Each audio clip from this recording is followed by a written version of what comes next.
Hello, my name is Vince Shee, and the other day I watched The Moors Murders, A Search for Justice. This is a two-part documentary by the BBC. I watched it on iPlayer, and I just want to give my thoughts on it.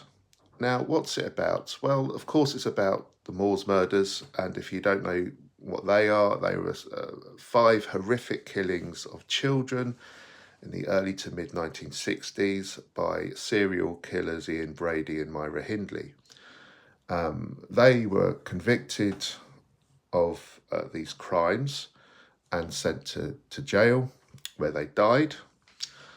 But the remains of one of the victims was never found. The children were buried in this place in the north of England called Saddleworth Moor, and they never disclosed the location of Keith Bennett's burial site, the last of the children to be killed.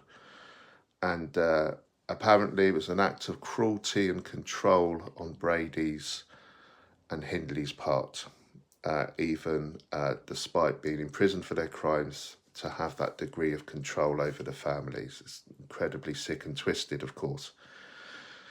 However, a journalist called Duncan Staff has come across this evidence from Ian Brady's biographer.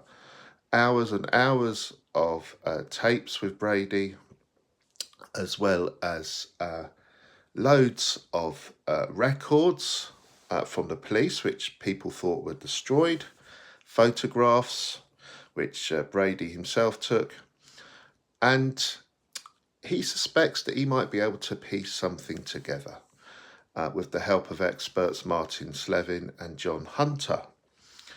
And they're really doing it for the families, because while the remains of Keith Bennett are still on Saddleworth Moor somewhere,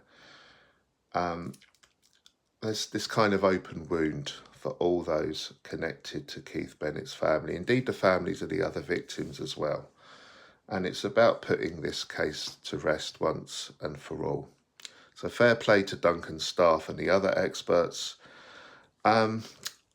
The documentary is incredibly important viewing, I think, and there's some startling revelations, including the fact that Brady wrote an autobiography, and annoyingly they can only find half of it. And they think the other half, with even more evidence, is with Brady's solicitor entrusted to him after Brady died. So I think there's definitely more to this to come, but check it out, and hopefully one day Keith's remains will be found and this hideous chap to be put to rest.